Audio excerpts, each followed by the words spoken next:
Hello everyone, welcome back to my YouTube channel. आज हम discuss करेंगे NBHM 2008 के पेपर को और आज का जो हमारा टॉपिक होने वाला है वो है आइडल्स। तो चलिए स्टार्ट करते हैं आज की वीडियो को। आज का हमारा पहला क्वेश्चन क्या है? For two ideals I and J in a commutative ring R, define I is to J, which is a set containing all those A belongs to R such that AJ is contained in I. In the ring Z of all the integers, if I is equal to 12Z and J is equal to 8Z, then find I is to J.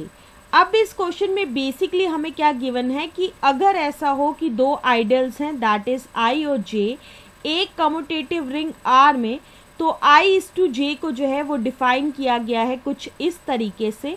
और साथ ही साथ हमें दिया गया है कि अगर एक रिंग है Z जो क्या है set of all the integers, और इसमें क्या गिवन है कि I जो है वो इक्वल टू 12Z के बराबर है और J जो है वो इक्वल टू 8Z के बराबर है, तो हमें फाइंड आउट करना है I इज टू J। तो चलिए डिस्कस करते हैं इस क्वेश्चन के सल्यूशन को। और सल्यूशन को डिस्कस करने से पहले हम डिस्कस करेंगे कुछ इंपॉर्टेंट कॉन्सेप्ट्स को जिनको हम यूज करेंगे व्हाइल सॉल्विंग दिस क्वेश्चन। सबसे पहला कॉन्सेप्ट है that is the definition of ring.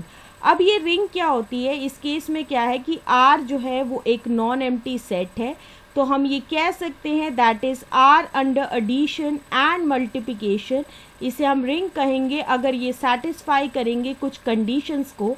सबसे पहली कंडीशन है that is condition number A1, that is R under addition is an abelian group.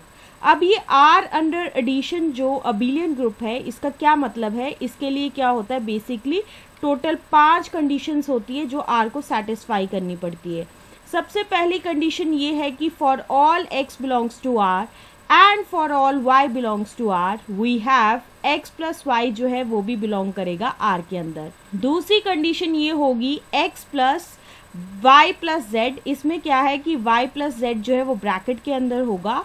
It is equal to होगा x plus Y plus z, जहाँ पे x plus Y जो है वो bracket के अंदर होगा। और for all x y z belongs to R। तीसरी कंडीशन ये है कि हमें एक जीरो मिलेगा जो R के अंदर कंटेन्ड होगा such that x plus zero is equal to 0 plus x is equal to x के बराबर होगा for all x belongs to R। चौथी कंडीशन ये होगी कि हर एक x बिलोंग्स टू R के लिए हमें एक minus x belongs to R मिलेगा such that x plus minus of x is equal to 0 के बराबर होगा विच इज इक्वल टू होगा माइनस x प्लस x। पांचवी कंडीशन ये होगी कि x प्लस वाई जो है वो बराबर होगा y प्लस x के for all x y belongs to R। So these are the conditions जिनको सेटिस्फाई करना पड़ेगा R को so that R under addition जो है वो एक अबिलियन ग्रुप होगा। ओके अब हम आते हैं कंडीशन नंबर B की तरफ। कंडीशन नंबर B के केस में क्या होता है कि R अंडर मल्टीप्लिकेशन जो है वो एक सेमी ग्रुप होगा। अगर R अंडर मल्टीप्लिकेशन जो है वो एक सेमी ग्रुप है तो उसके लिए R को जो है टोटल 2 कंडीशन सेटिस्फाई करनी पड़ेगी।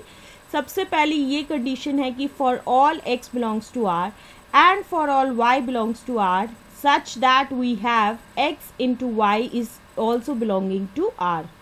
दूसरी कंडीशन जो होगी वो होगी x into y into z, जहाँ पे y into z जो है वो एक ब्रैकेट के अंदर होगा which is equal to होगा x into y into z, जहाँ पे x into y जो है वो एक ब्रैकेट में होगा for all x y z belongs to R। Next आती है condition number C1। Condition number C क्या है? That is left and right distributive laws hold in R। और उसके लिए क्या है कि R को जो है टोटल 2 कंडीशन सेटिस्फाई करनी पड़ेगी। सबसे पहली कंडीशन है that is x into bracket starts y plus z bracket close it is equal to होगा x into Y plus x into z। दूसरी कंडीशन ये होगी कि x प्लस वाई ये जो है वो ब्रैकेट के अंदर होगा into z is equal to होगा x into Z plus Y into Z for all x y z belongs to R। So these are the conditions जिनको सेटिस्फाई करना पड़ेगा R को ताकि वो रिंग बन सके under addition and multiplication. Next हम डेफिनेशन जो डिस्कस करने वाले हैं दैट इज कम्यूटेटिव रिंग। अब ये कम्यूटेटिव रिंग क्या होता है, इसमें क्या है कि अगर हम मान के चलेंगे कि आर जो है अंडर एडिशन एंड मल्टीप्लिकेशन ये एक रिंग है, तो हम ये कह सकते हैं कि आर जो है वो एक कम्यूटेटिव रिंग होगी अगर वो सेटिस्फाई करती है इस कंडीशन को, that is R is commutative under multiplication. अब इसका क्या मतलब है कि आर जो है वो कम्यूटेटिव है अंडर मल्टीप्लिकेशन। इस कंडीशन का मतलब ये है कि a into B is equal to B into A for all A B belongs to R. Now we are going to consider an example that is z under addition and multiplication is a commutative ring. Okay, so this is the example of commutative ring. Now next जो concept हम discuss करने वाले हैं that is concept of ideals.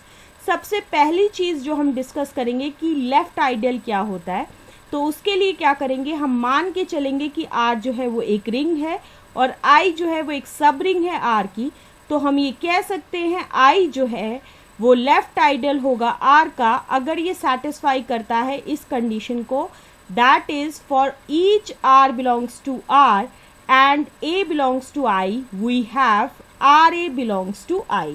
So this is the definition of left ideal. Okay, next हम discuss करने वाले हैं definition of right ideal. अब ये राइट आइडियल क्या होता है, इस केस में क्या है कि आर जो है वो एक रिंग है और आई जो है वो सब रिंग है आर का, तो हम ये कह सकते हैं कि I जो है वो राइट आइडियल है R का अगर ये सेटिस्फाई करता है इस कंडीशन को, that is for each A belongs to I and R belongs to R we have A into R belongs to I। तो अगर ये कंडीशन जो है I सेटिस्फाई करता है तो हम ये कह सकते हैं कि I जो है वो राइट आइडियल है R का।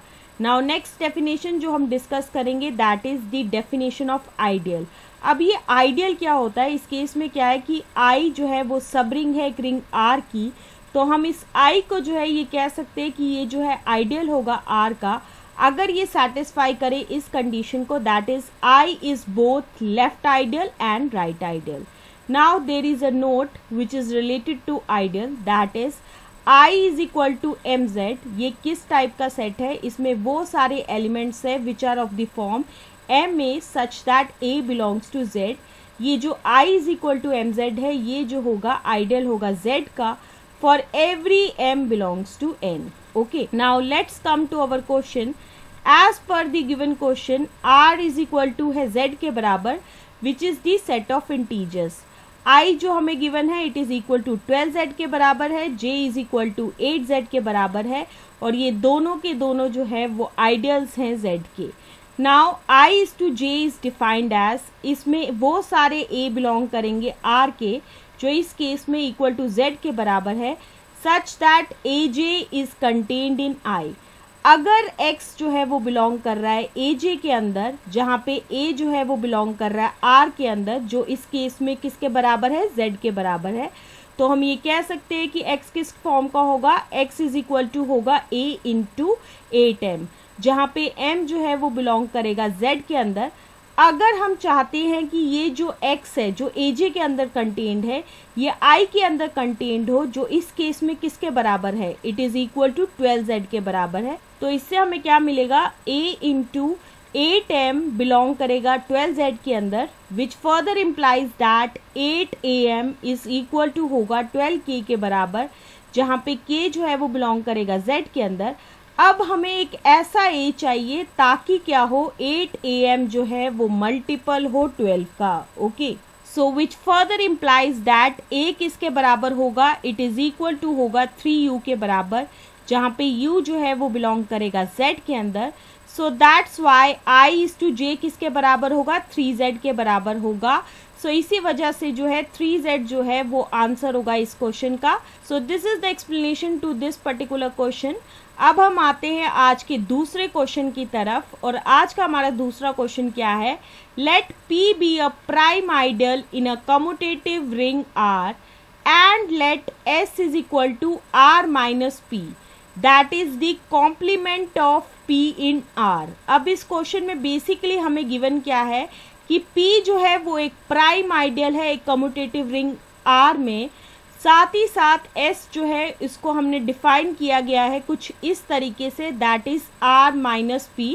अब ये R माइनस P का क्या मतलब है, ये जो होगा वो कॉम्प्लीमेंट होगा P का R के अंदर। अब इस क्वेश्चन में हमें निकालना क्या है, pick out the true statements, हमें बताना है कि इनमें से कौन सी स्टेटमेंट्स जो है वो सही है। तो इस क्वेश्चन में बेसिकली हमें 3 स्टेटमेंट्स दी होगी और उनमें से बताना है कि कौन सी स्टेटमेंट जो है वो सही है। सबसे पहले जो हमें स्टेटमेंट दी है दैट इज स्टेटमेंट A1, और स्टेटमेंट A क्या है, S is closed under addition. Statement B है S is closed under multiplication. Statement C है S is closed under addition and multiplication. तो चलिए डिस्कस करते हैं इस क्वेश्चन के सॉल्यूशन को। सबसे पहले जो हम डिस्कस करेंगे दैट इज स्टेटमेंट A के बारे में डिस्कस करेंगे, और स्टेटमेंट A को डिस्कस करने से पहले हम डिस्कस करेंगे कुछ इंपॉर्टेंट कॉन्सेप्ट्स को जिनको हम यूज करेंगे व्हाइल सॉल्विंग दिस। सबसे पहले जो हम डेफिनेशन डिस्कस करेंगे दैट इज A एक सेट है, इसे हम ये कह सकते हैं ये जो है क्लोज्ड होगा अंडर एडिशन अगर ये सेटिस्फाई करे इस कंडीशन को, that is for all x and y belongs to A we have x plus y जो है वो बिलोंग करे A के अंदर। Now we are going to discuss some important points. सबसे पहला पॉइंट ये है कि z under addition and multiplication ये जो है एक कम्यूटेटिव रिंग होता है। पॉइंट नंबर 2 है कि I is equal to NZ, ये किस टाइप का सेट होता है जिसमें एलिमेंट्स कुछ इस तरीके के हों, दैट इज NA, जहाँ पे A जो है वो बिलोंग करेगा Z के अंदर, और ये जो I is equal to NZ है ये जो होगा आइडियल होगा Z का for every N belongs to N। तीसरा पॉइंट ये है कि ये जो आइडियल है that is I is equal to NZ, ये प्राइम आइडियल होगा Z का if and only if n is a prime number. So these are the important points. अब हम आते हैं स्टेटमेंट A की तरफ। हम मान के चलेंगे कि R is equal to Z के बराबर है और P is equal to 2Z के बराबर है। तो इस केस में जो है S किसके बराबर होगा, इट इज इक्वल टू होगा Z minus 2Z, which is equal to एक ऐसा सेट होगा इसमें वो सारे R बिलोंग करेंगे Z के, सच दैट R जो है वो बिलोंग नहीं करेगा 2Z के अंदर। नाउ 3 बिलोंग्स टू S, लेकिन 3 plus 3 which is equal to 6 के बराबर है, ये बिलोंग नहीं कर रहा है S के अंदर। तो यहाँ से हम ये कह सकते हैं कि S जो है वो क्लोज नहीं है अंडर एडिशन। तो इसी वजह से जो है ऑप्शन A जो है वो बिल्कुल गलत है। ओके, अब हम आते हैं स्टेटमेंट B की तरफ, और स्टेटमेंट B को डिस्कस करने से पहले हम डिस्कस करेंगे कुछ इंपॉर्टेंट कॉन्सेप्ट्स को जिनको हम यूज करेंगे व्हाइल सॉल्विंग दी स्टेटमेंट B1। सबसे पहला कॉन्सेप्ट हम डिस्कस करेंगे दैट इज कम्यूटेटिव रिंग। अब ये कम्यूटेटिव रिंग होता क्या है, इस केस में क्या है कि हम मान के चलेंगे कि R under addition and multiplication ये एक रिंग है, तो हम ये कह सकते हैं कि R जो है वो एक कम्यूटेटिव रिंग होगी अगर ये सेटिस्फाई करेगी इस कंडीशन को, that is A into B is equal to B into A for all A and B belongs to R. Okay.